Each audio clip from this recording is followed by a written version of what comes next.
ప్రచారానికి నిన్న వచ్చామండి.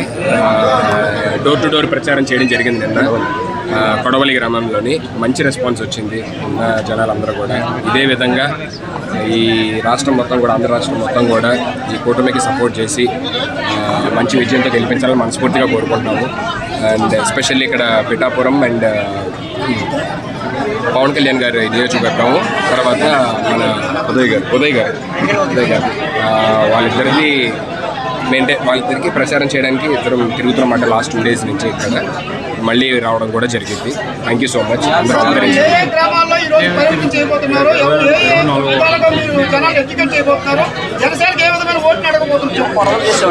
నిన్న కొడవలు చేసామండి, ఈరోజు రూట్ మ్యాప్ ఇచ్చారు. సో వైష్ణవ్ గారితో మేమిద్దరం కలిసి వెళ్ళబోతున్నాం. కొన్ని గ్రామాలని, దాదాపుగా ఒక 17 గ్రామాలు ఉన్నాయండి. ఆ గ్రామాలు మొత్తం కవర్ చేయబోతున్నాం అండి. ఉప్పాడ పరిసర ప్రాంతాల్లో ఉన్న గ్రామాలన్నీ కూడా. సో మీరు అడిగినట్టు ఆల్రెడీ విజయం ఖాయమైనట్టేనండి. పిఠాపురం గ్రామ ప్రజలందరూ, పిఠాపురం చుట్టుపక్కల ఉన్న గ్రామాలందరూ చెప్తున్నారు. పిఠాపురం పట్టణం కూడా, పట్టణం యొక్క ప్రజలు కూడా ఇదే చెప్తున్నారు. సో ఇప్పుడు మెజారిటీ నుంచి లెక్క పెడుతున్నారండి. ఇప్పుడు మెజారిటీ ఎంత వస్తుందనే స్టేట్ మొత్తం డిస్కస్ చేస్తున్నారు. సో ఆల్మోస్ట్ 1 lakh+ వస్తుందని చెప్పి చాలామంది చెప్తున్నారు.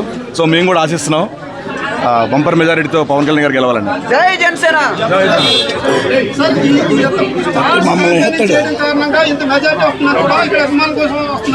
ఏంటండి, నేను అర్థం కాలేదు.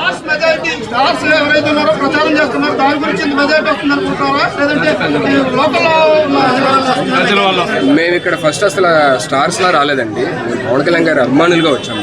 ఇంకా మేము జబర్దస్త్ లేకపోతే సినిమాల్లో చేయక ముందు నుంచి, ఫస్ట్ నుంచి మేము చిరంజీవి గారికి, పవన్ కళ్యాణ్ గారికి అభిమాని. సో మేమేమి ఇక్కడ యాక్టర్స్ లా రాలేదు, ఆయన అభిమానిగా వచ్చి ఆయన కోసం ప్రచారం చేస్తాం.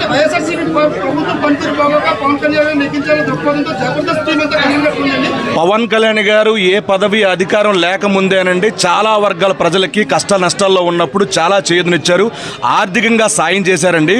ఏమీ లేనప్పుడే ఇంత సాయం చేసినప్పుడు, ఇంత తోడునీడగా ఉండినప్పుడు, రేపొద్దున ఒక్క పదవి ఇచ్చి చూస్తే ఎంత బాగా చేస్తారా అని చెప్పి మేము ఆశించి ఆయనకు ఉడతా భక్తి సాయంతో ఆయన వెంట మేము నడుస్తున్నాం అంతే.